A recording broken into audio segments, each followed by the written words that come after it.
Autism, where affect is the #1 tool we use in supporting child development through playful interactions. Welcome back, listeners. It's been a long hiatus here with COVID.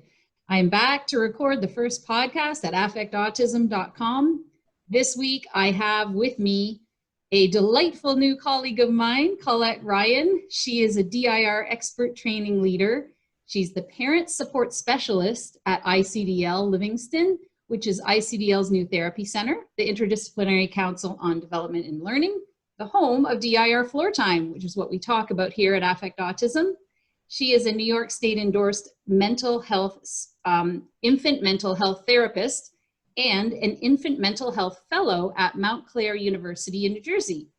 And we decided to have this podcast that is something that's relevant to what we've been going through as parents during this lockdown period. And first, I just wanted to say, welcome, Colette. Thank you for joining Affect Autism's podcast today. Hey, hi, everybody. Thank you for having me. So we're going to have some listeners that are on audio only. We're going to have others that watch this on YouTube or on the website itself. So I will try to give descriptions when if we're showing some pictures here.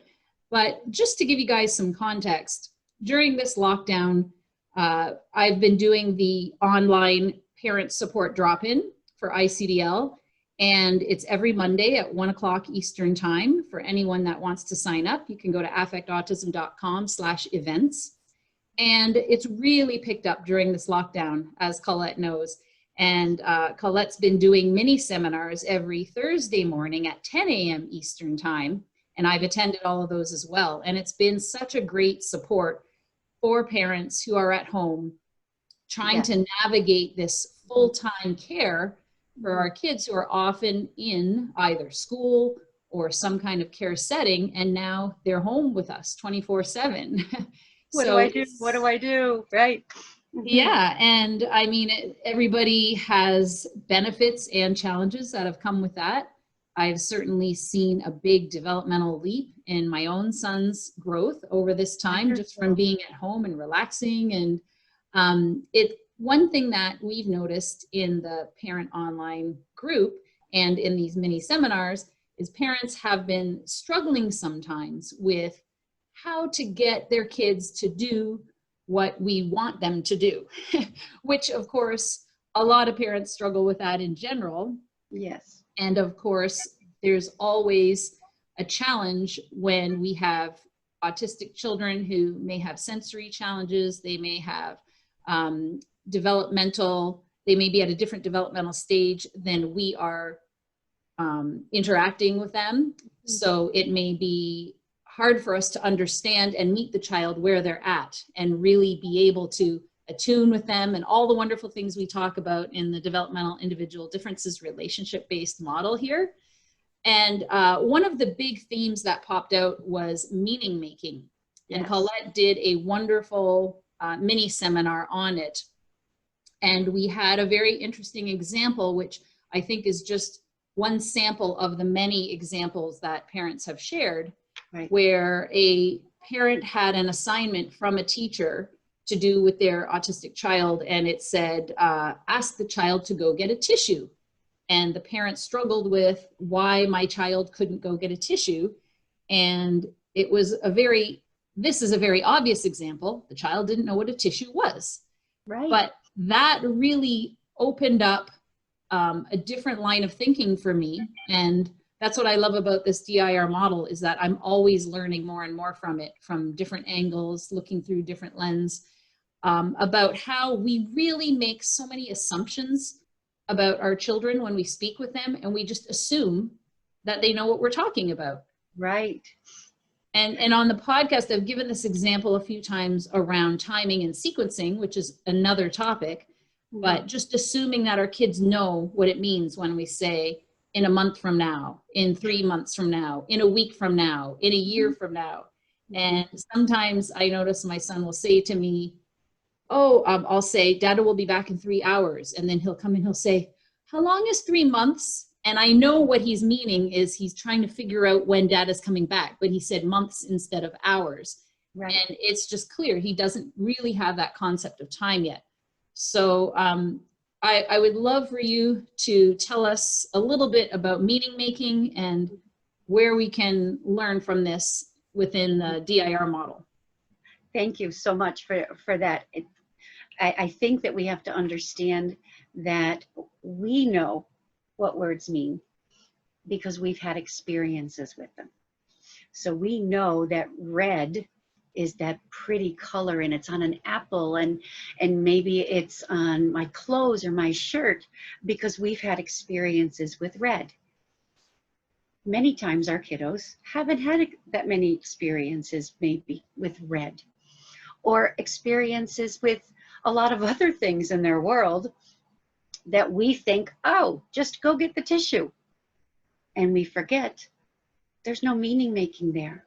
They haven't made meaning. They don't have enough experiences with a tissue to know to go get that thing that comes right out of the box and you use it to wipe your nose. We have the meaning and they don't. So I think it's interesting to think about just thinking about this apple. Think about an apple. We have an experience with an apple. It's red, it's juicy, it crunches. Over our time eating that apple, we have noticed so many wonderful things about what is an apple. Our experience with an apple is different if all we've done is looked at a picture of an apple. Our experience with an apple then would just be, it's the red thing that's that shape. Whereas if you've had an experience crunching it, maybe painting with it, feeling it, looking at the different colors of apples, now you've had an experience and now I know what that apple really means. So that I can ask for an apple if I'm hungry because that tastes so good. That's using the word functionally. We now have a functional understanding of what apple means. And it's the same thing with numbers. If you think about that number that goes in this shape, oh, that's a 2 and it means this many. Wow. And then the thing that's crossed, that means I add them. Another symbol. Okay, I have experiences with that. I know what that one is. And then at equal sign, okay, I've got an experience before with equals. So now I know how to do this. But what if I really throw something different in there? So just for the listeners, Colette was just showing 2 + 2 = 4. And now we're looking at something that I have no clue what it is. No. What in picture. the world is this thing? It's green on the outside, kind of red and then orange. And then the middle is white. And it looks like it's about 8 to 10 inches wide. And I have no experience with this thing. It sort of looks like a meteor from the solar system Yeah. or something exploding. Or Exploding. There's no meaning making for me because I have no experience with this thing. However, if you tell me that it's a pandanus and it's a sweet pineapple-ish banana tasting fruit, oh, I have experiences with a pineapple and with a banana. So now I have something to pull from to make meaning of what that thing really was. Does that make sense, Daria? Yeah, and it makes me think of something that I saw a woman I know post about her young child who is neurotypical, that the child is calling all animals cat. Or no, sorry, the child sees all animals and says meow. So whether it's a dog or other things. And this is just a typical part of development. They've somehow made meaning around a cat. Right. And the cat says meow. And then they see a dog, but they don't necessarily know that the dog and the cat are different because they Right. haven't had the meaning yet with dog or That's other dog. animals. Love that analogy. Love that. They haven't had that experience yet, but they saw something with 4 legs, a tail, ears, and fur. So that's got to be that other thing that I know that somebody said it was meow. Love that analogy. Thinking about how our kiddos are making meaning of the things around them. So I can very easily get out a picture of a bus and look at that and make meaning. It must be something that's yellow and has wheels and there's windows in it. But unless you've actually gotten in a bus or seen a bus, you don't realize that it's long. And people actually go into the bus and it takes you places because you haven't had that experience of what a bus is. So I think understanding how our kiddos make meaning helps us to understand maybe what they're not getting. Why is he not following that direction? Because maybe she doesn't understand or hasn't made meaning of what you're asking. Go get your boots and then put them in your closet. Now we have to think of the meaning of go, get, boots, and closet. That's a lot of meaning making. And when we think about our cognitive load, our brain energy, how much brain budget do we have, so to speak? If I'm using all of my cognitive load to figure out what those words mean, I don't have enough left over to actually do the act because I can't make sense of it. So if we can think about the meaning making piece first, has the child had an experience with that thing? Now we can think about how am I going to sequence those steps? So maybe we think about just giving one direction first. Go get your boots. And oh, boots, I know where boots, I know boots are the thing that I put on my feet. So I've made meaning of that thing. And then, oh, you've got your boots, put them in the closet. So now we've reduced that cognitive load and he's only had to think about the closet now. And now I've made meaning of that whole experience. Make sense? Yeah, and I think of a couple of examples from past podcasts I've done. One was with Dr. Ira Glavinsky, who's a psychologist in Michigan. Mm-hmm. And he said that one little boy came in one day and he said, my dad's always saying, calm down, calm down. What does calm mean? Yes. And I thought, well, that's interesting that the child was able to verbalize and say that because a lot of kids might not even know what calm means and they would never tell us that, but we continue to say calm down, calm down. And unless they know that feeling of calm and occupational therapist Maud LaRue has said to me, you know, like my son's natural state is upregulated. So he might not even know what calm is because his natural state is hyper and up and moving. So to understand calm is totally something. And when he is in that calm state, do you ever identify it for him? Oh, look, you're calm. Right. So he hasn't gotten that meaning of calm because it hasn't been pointed out to him. I think of something that I see quite frequently in schools that makes me a little sad, is we're telling kids to have quiet hands. What does quiet hands really mean? We have a meaning ourselves of what quiet hands would be.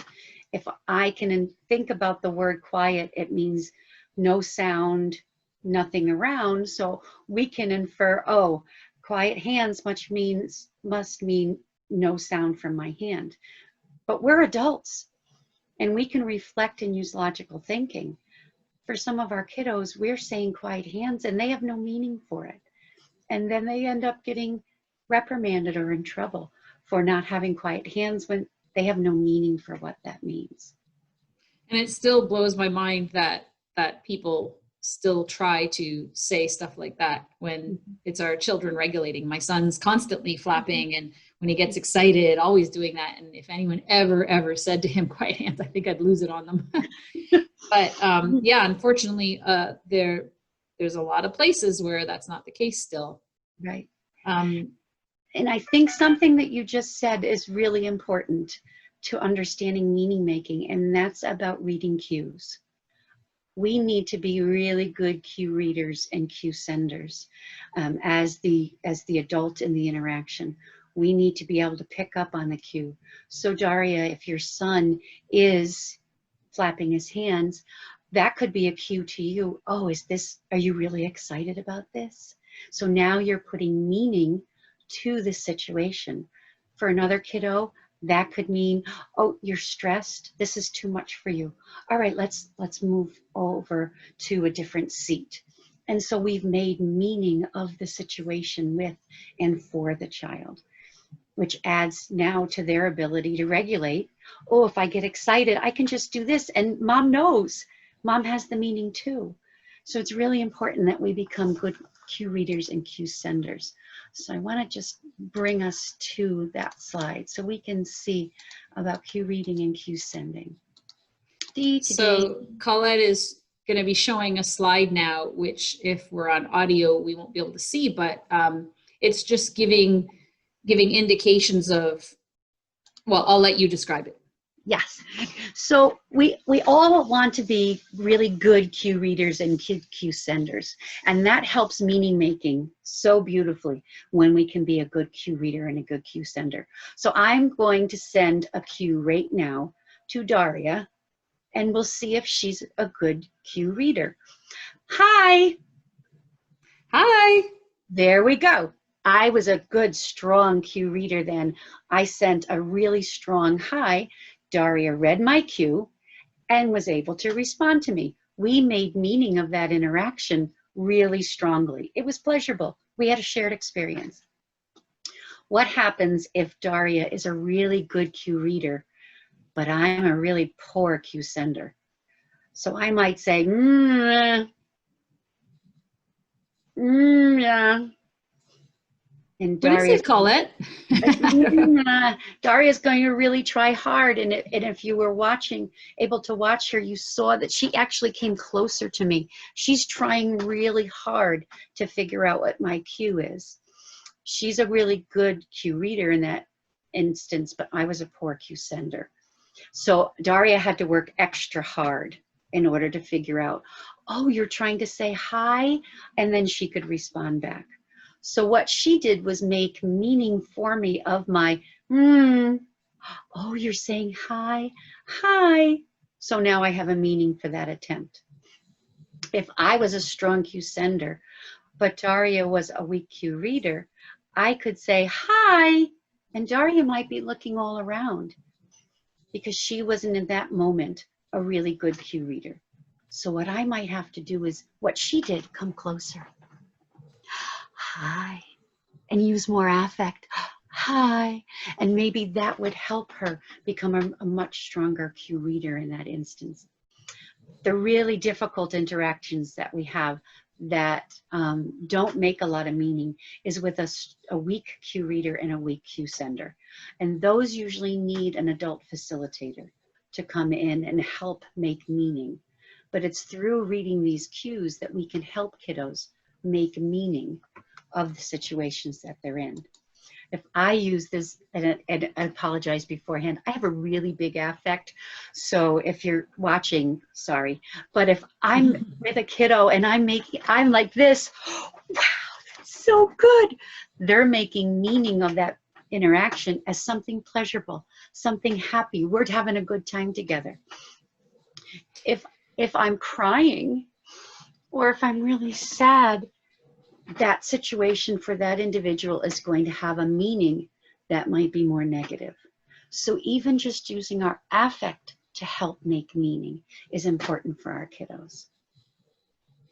Yeah, and I'd like to, I have another example, but I'd also like to make a distinction because we started off talking about kids following instructions, and then we talked about, having them go get their boots and go put them in the closet and things like that. Those that have listened to this podcast know that that's not floor time. And a lot of the grander topic of my podcasts are how to do floor time with your child. when we do floor time, we want to do all of the things that I have many other blog content and podcasts about, where we want to meet the child where they are developmentally, have that safe relationship with them, respect their sensory profiles and individual differences, try and see if co-regulate with them so we know that they're in a state to share attention with us, and then get that engagement, and then get the back and forth. And we want to encourage them to initiate with us out of their own volition. We're not trying to force anything. And This is different. Meaning making Yes. is all encompassing of all of those All things. of that. So Love when that you brought up the safety piece. yes. Meaning making is so important in the safety piece. Love it. Yeah. So when you talk about being good cue readers, that really is a part of floor time, being attuned to our child and understanding all of that in order to create that environment that makes it easier for them to interact and do that back and forth interaction with us, and get to those higher stages where they can socially problem solve and share their emotional ideas and on and on. But I think we're coming from the spot where we were hearing things from parents, and I think that's where parents were looking for something more, like my child isn't compliant, my child isn't following instructions, my child isn't, and just really turning that on its head to say, well, what is the point of our children being compliant? Do we want our children just to be little robot soldiers, or do we want them to be fully developmental, logical thinking, abstract thinking human beings who can make decisions and judge situations and know what to do? And in order to get to that spot, you've got to work on these early social, emotional, developmental capacities where they can be good cue readers themselves. And if we aren't doing that for them, how can they learn then to do that with us? Right. And I know I have to stop myself a lot of times throughout the day from just bossing my child around. Like, come, it's lunchtime, put your plate away, do this, do that, and get to more of a floor time thing. Like, we're all done lunch now. And sort of look at the plate and see if my child will then bring it to the kitchen, or, things like that. But the meaning making piece is so much a part of that. But this explanation is to just why we sometimes miss a lot of cues from our children and assume things that aren't even relevant, because we're ignoring the whole meaning making thing. Meaning making, yeah. And I love that you brought up the difference between making meaning and then just that rote learning, because rote learning is like flashcards and labeling things. And yes, I can label a picture of a farm, but do I realize the properties of a farm? Do I realize that there's animals and there's a silo and there might be corn and it smells funny, and I can touch the barn and all of that? Have I made meaning of what that is in order to be able to then drive down a road and say, oh, there's a farm, because I've made an experience other than just what it is on a picture card. I love the example of the apple, because it's so powerful for people to hear an apple, smell an apple, touch an apple. I live in upstate New York. We have apples everywhere. There's apple trees. So I have experiences with an apple, but I definitely did not have an experience with the pandanus. And now I have a meaning for it, because I know it's between a pineapple and a banana. If I ate that with a negative affect, the person I was with would say, "Ooh, whatever she's eating, that must be really yucky," because her affect looks yucky. But if I went, wow, delicious, now the child is saying, "Oh, that must be a really good experience because she's really smiling." So we get a lot of our meaning making from just our use of affect also. Right. And affect, of course, being the cornerstone of the DIR model, which is why the site is called Affect Autism. It's all about the affect. And that's what our children are going to attune to in us to engage with us, is our affect and our nonverbal communication and that emotional piece that we bring. And I think it's the time in lockdown has been an eye-opener for a lot of people, because I think especially maybe children who have more profound challenges with sensory issues and maybe with a lack of structure, it could go either way. I've heard stories where children have been so relaxed now because they don't have all these demands that school has placed on them. So they don't have to rush out and be around all these people and have those bright lights or loud noises or whatever it is that might be overwhelming their sensory system. They're at home, so they're more relaxed. And I've heard the opposite from other people where, they're desperately trying to participate in this online learning. And the online learning might not be what's best for our children who aren't yet at the higher capacities and able to learn in a regulated environment on a computer, sitting there in a two-dimensional space. Right. And I think that's what a lot of the parents have been frustrated with, is they want their kids to be learning during the time off, but the children have no interest in looking at the computer or sitting there. And I didn't even try with our son. I thought, like, he had, a few social visits a week where he'd see his friends and he was curious to see what they were doing, but the attention span was so low, and to try and get any kind of learning without doing that meaning making and affect would really fall flat. And the times that I saw him spend the most time on one of the school Zoom meetings was when the wonderful floor time therapist would do hangman. And so it's an activity they all did together, and they'd have the child pick out a topic that they like, and then they would, have the blanks and guess what the word is. And those children are at the stage where they're recognizing letters now. And my son was so excited to do this because we've been doing this at home now as well, playing hangman with words from, the video game that he just learned how to play in the time off and things like that. So when it's engaging, fine. But we've heard some stories from parents of, trying to get them through a math lesson or something that sounds horrendously boring, even for us, let alone for the child. And especially if you're not bringing it into what they're interested in and they have no meaning, what is the point? And when we think about pre-COVID, what was their meaning making of a screen? Previous, their screen time maybe was to watch a movie or to talk to grandma. Their meaning making of screen time was pleasurable and fun. Now we've changed that meaning. Wait a minute, I have to do something now? This is not what I was signed up for. This is supposed to be a TV or, talking to grandma. So thinking about how that meaning making has changed even through the lockdown and everyone being home. The meaning making of the computer is now totally different.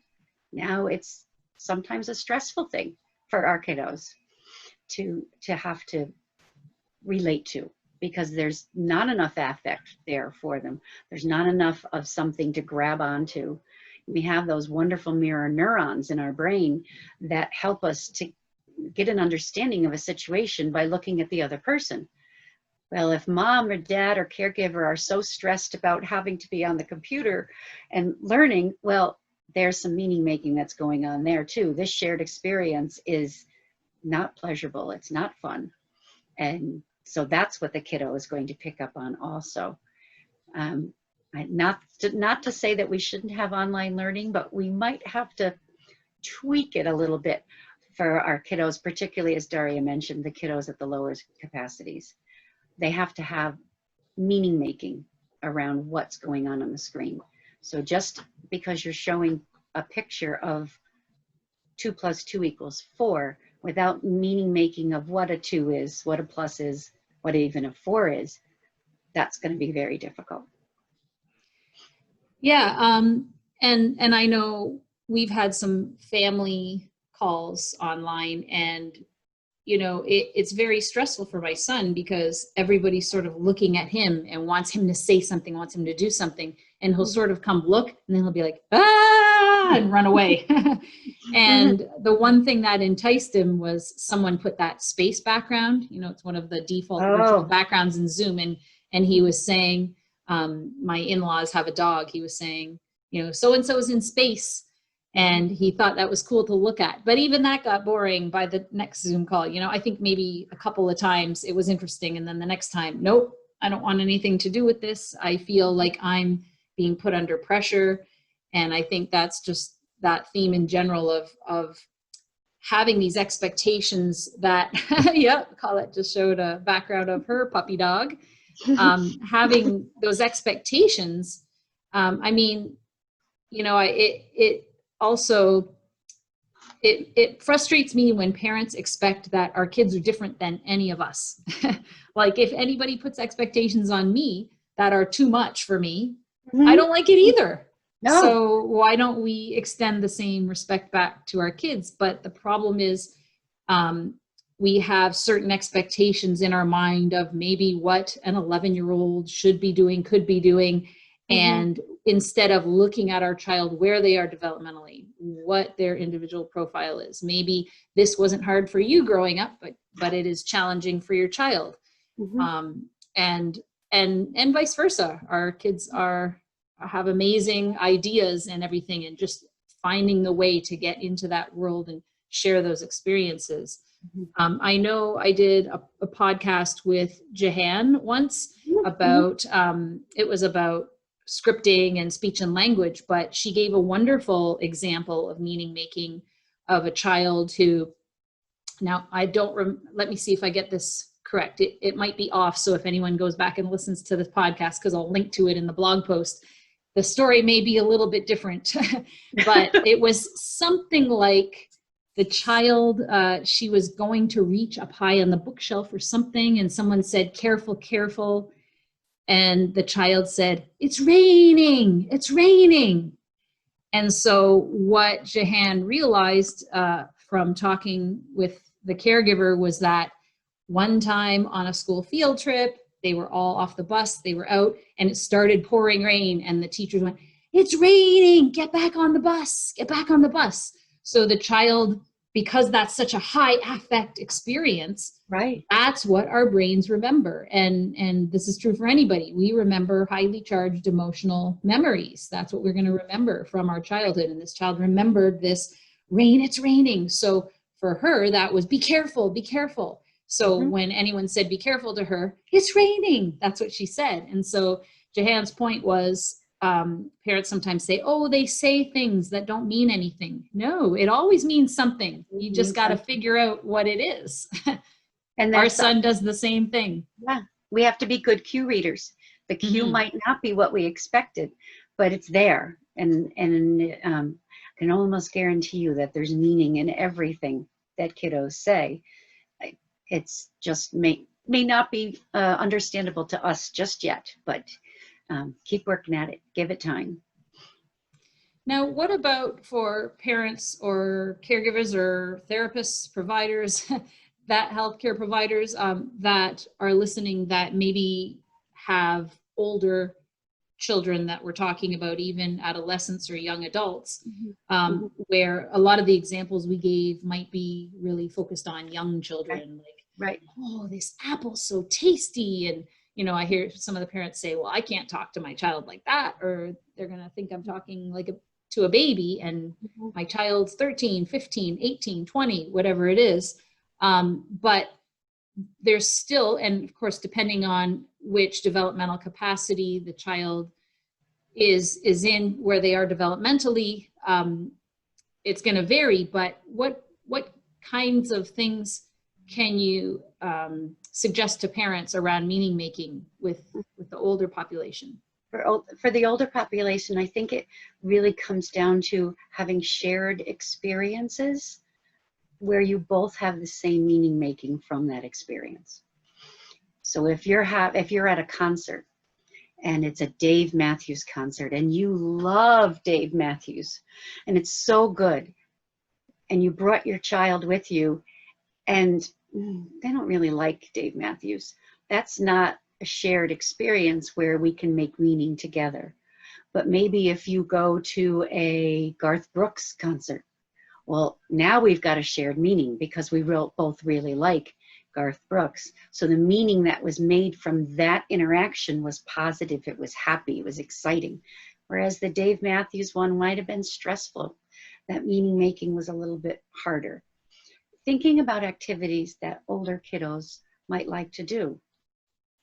Art activities, making, creating things.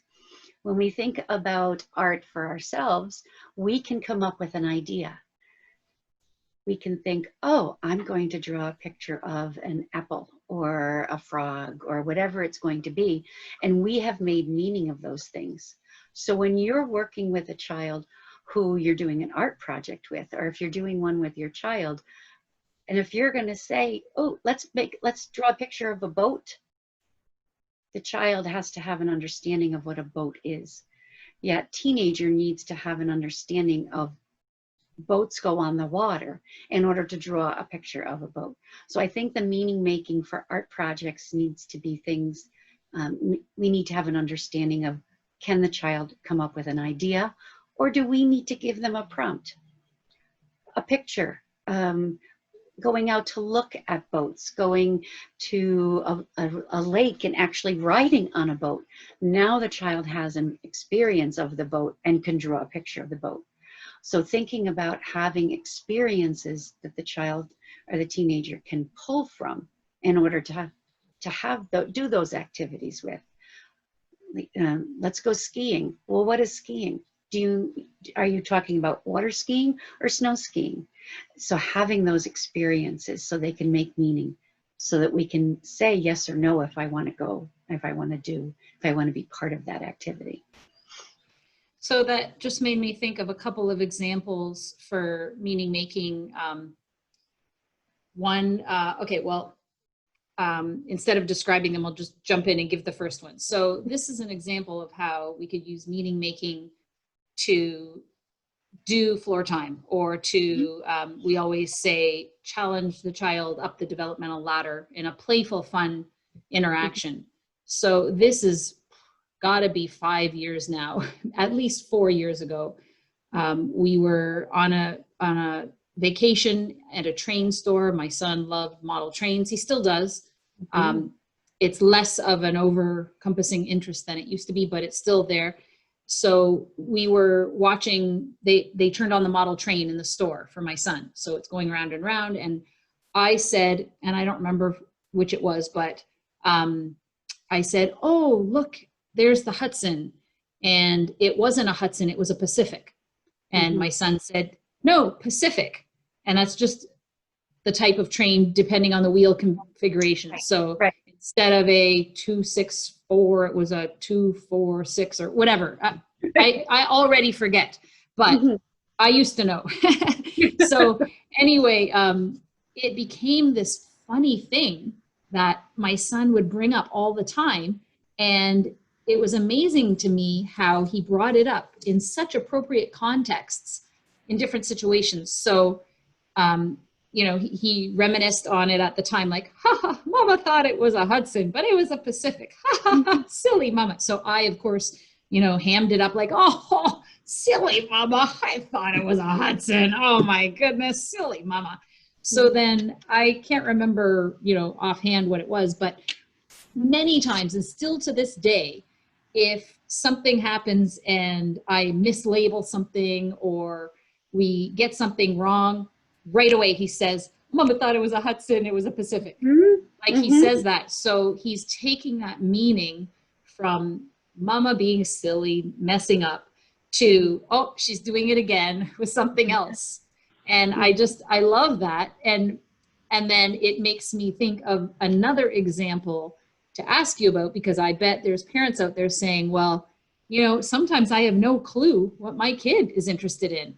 And so my husband is a huge gamer. So he's Warhammer, Dungeons and Dragons, all that stuff. I have no clue. I've never played any of it. I've never looked at any of it. I'm clueless about all of it completely. And he can't wait for the day till my son can play all of that with him. But he's not there yet. However, my son has started playing video games for the first time in this lockdown. and he's playing Rocket League and Sonic and Mario Kart and all these games. Mhm. And I haven't gone anywhere near the TV. If I even watch them, I feel like I'm nauseous because it's moving so quickly. Right. So now he wants to play Hangman with me, and he's saying something from Rocket League, and I have no clue what to write from Rocket League because I'm clueless about it. So I can imagine parents out there might say like, oh, my child's totally into Dungeons and Dragons, but I don't know anything about it. How do I make meaning with my child? And for me, that would be more of a higher capacity challenge where I'm like, Sonic or Rocket League, I don't know anything from Rocket League. What's in Rocket League? Sorry.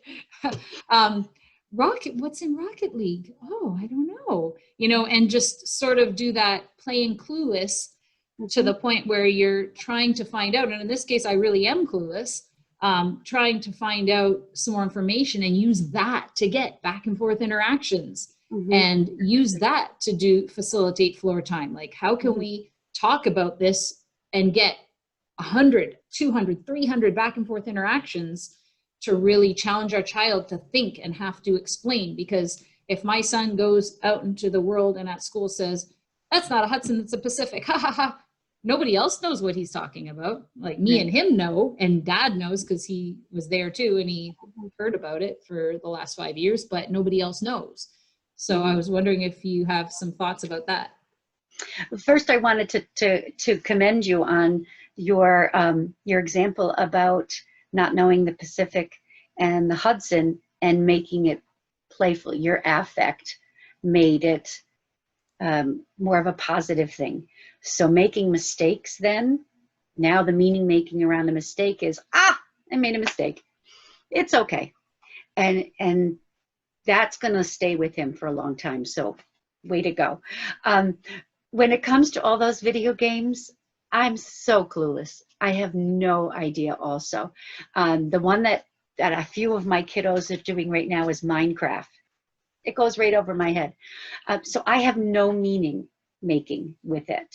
So I'm on the short side this time because I have no meaning making. And if I present it to the child with an affect like, I don't know about Minecraft, let's go on to something else, I'm not joining them. I'm not following their lead. I'm not challenging them at all. I'm dismissing it.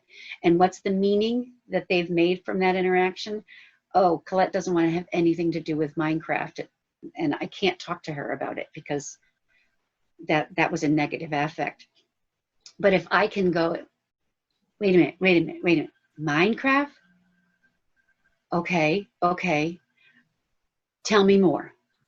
So I've almost put a pause on it to help that kiddo with that gift of time, get it processing, because now I'm going to ask him a question. And we know that questions take more of that cognitive load. So I'm going to pause everything around me and bring us back to this safe spot of, tell me more. I want to know more about it. And then from there on, you have to fake that affect. Feel free to go over the top. Minecraft, wow. Oh, that sounds cool. Yeah, tell me again. Oh, that happened, really? Because now we're having a shared experience that we both find pleasurable. And we have circles going back and forth and back and forth. And we're challenging that child to reflect on their own thought processes and maybe about our own. As the neurotypical adult in the interaction, maybe they can start reflecting on me also. And then what comes after that is being able to reflect with a peer. So having that support system built in that's positive and excited and happy just adds more and more to the child's development and gets them up that developmental ladder around an interest that they have and maybe we don't. Now that makes me think of another thing too, that as a parent, if I were a parent listening, that I would ask, what about the kid who will go on and on and on and tell you every detail you never wanted to know about Minecraft? So if I say something to my son, I don't even have to ask him. He comes upstairs and he says, oh, Mama, I scored a goal in the orange net and the such and such car did this, and then dada did this, and blah, blah, blah, blah. And he will talk for like a half an hour about all the exciting things. So I always try very much to be like, oh, whoa, that's so cool. Wait, was that good or was that bad? He says, I got eliminated. I wanted to get eliminated. Wait a sec, isn't that bad if you get eliminated? No, blah, blah, blah, blah. And I said, well, what does that mean if you get eliminated? Oh, you have to start over and pick a new car. Oh, that's why you like to get eliminated. Do you like to make a new car? Yeah. I want to be this orange car and blah, blah, blah, blah, blah, blah, blah, blah, blah, blah, blah. So he, of course, is developmentally a little bit younger, maybe an older teenager, wouldn't share with like the excitement of a kindergartner describing the new video game and use that kind of affect that I did, like, wow, you got eliminated. Oh man.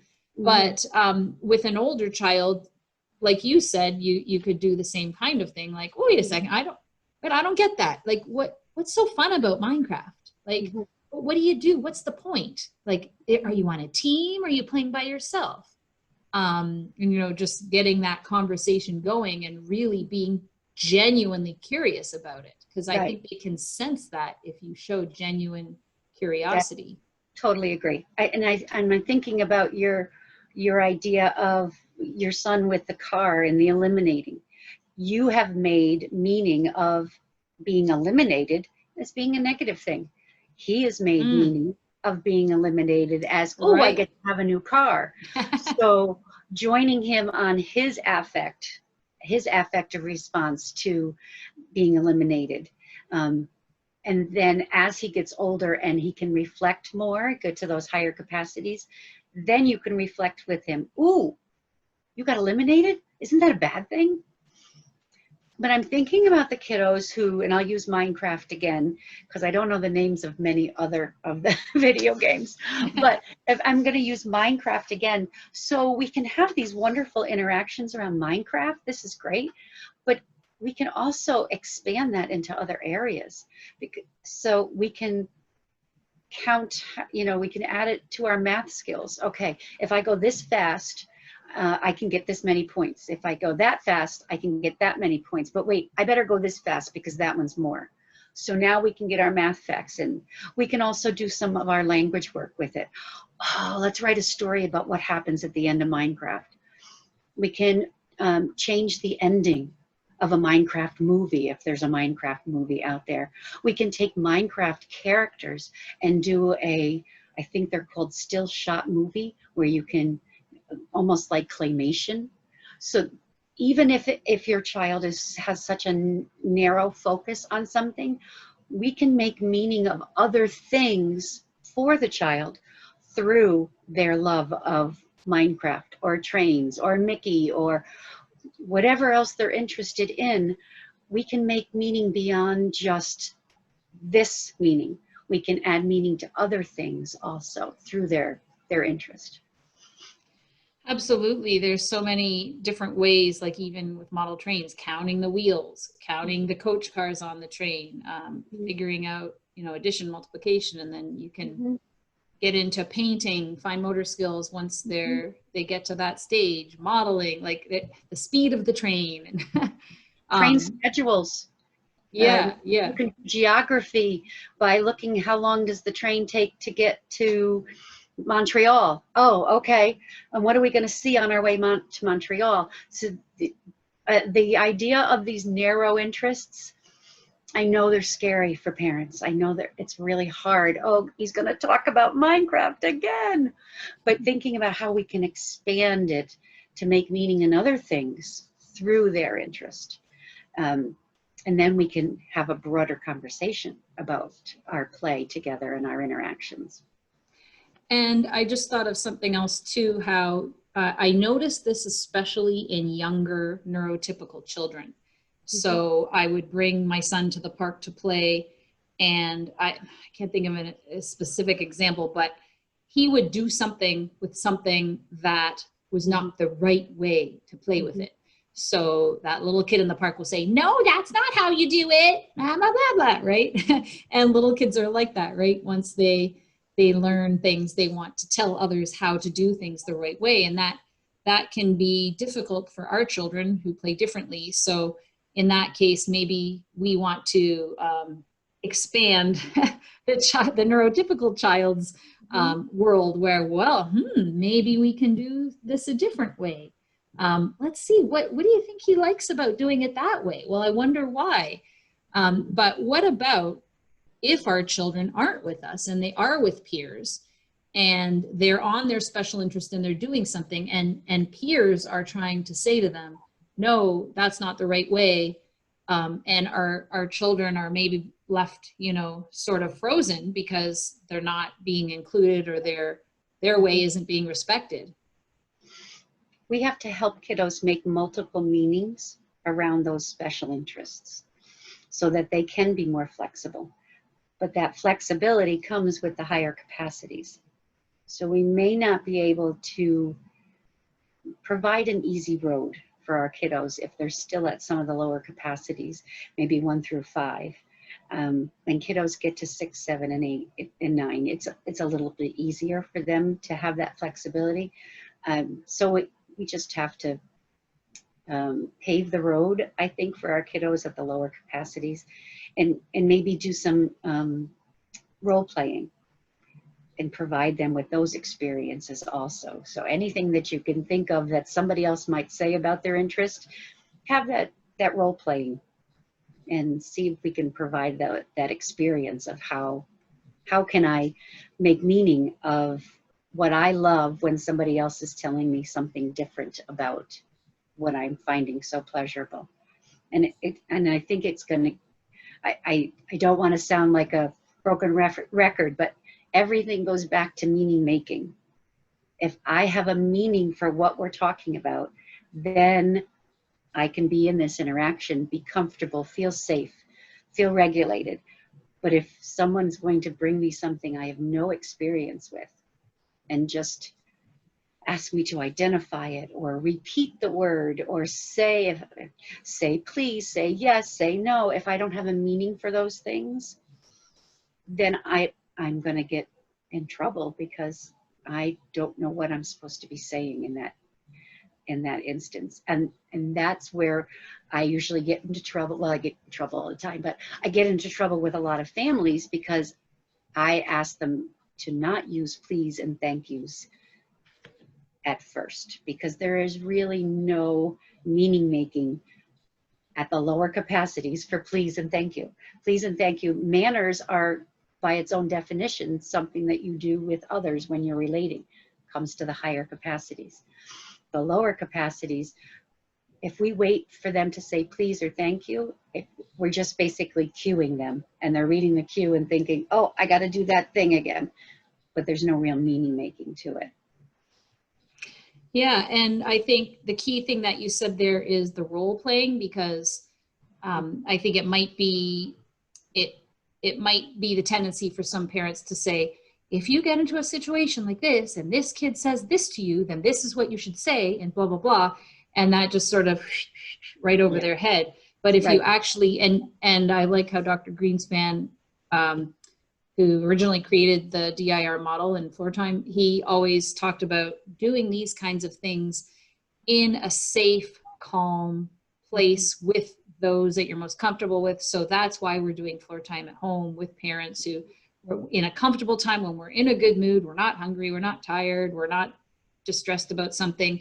And then you can have this role play where you're another kid who comes in. You could even be a stuffed animal, like, hey, I don't like what you're doing, or whatever. If it's a bigger kid, then you'll just be yourself. Well, I'm going to pretend that I'm this person.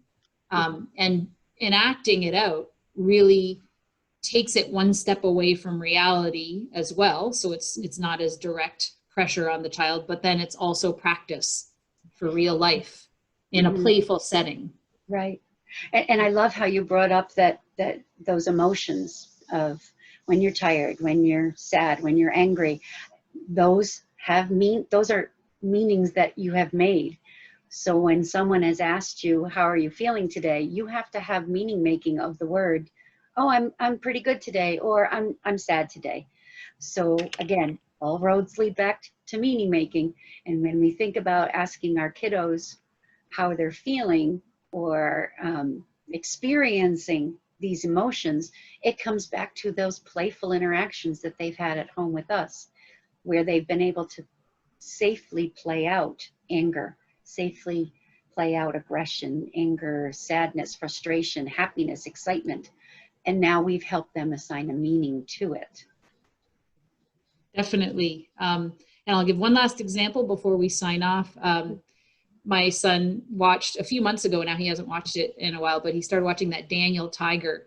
And Yes. there's this play scene where the cat wants only, I can't even remember, I think it was bears or monkeys on the train, but Daniel brings a bear or something and she says, no, or a tiger. And he doesn't understand because he missed her saying it's going to be a monkey train. And she goes, meow, meow.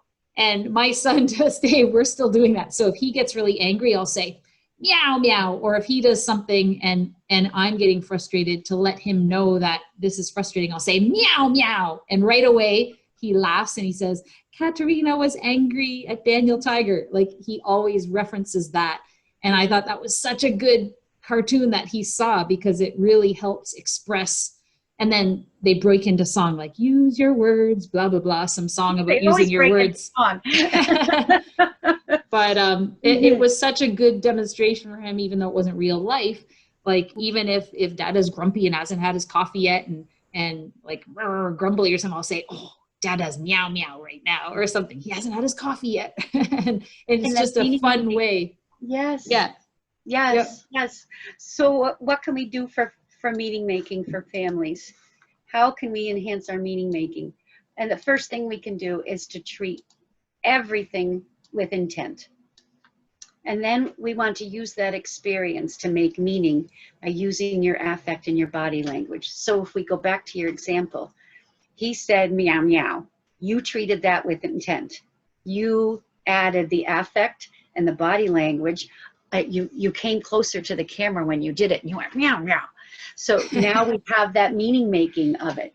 We joined in with the meaning making, even if it didn't make sense at first. Meow, meow. Why is you using meow, meow? Oh, I'm going to join it, and I'll be able to figure it out. And then we want to be in. Kids know when we're in it with them. They know when we're there. We can have these wonderful, rich, interactive interactions with a lot of affect to them and create meaning around the actions that our kiddos do. Wonderful. Well, thank you so much for spending time today. I hope that the listeners got something out of this. If you have any questions, comments, concerns, feel free to look at affectautism.com, search meaning making, and the blog post will be up there with some links to other things that we discussed, and certainly links to the Thursday morning mini seminars that ICDL offers and the Monday parent support online drop-in, that both are free, and it's a wonderful resource for parents and a great place to find support from other parents. Yay. Make connections. Well, thank you, Colette. Thank you. Have a great day, everybody. Until next time, here's to affecting autism through play.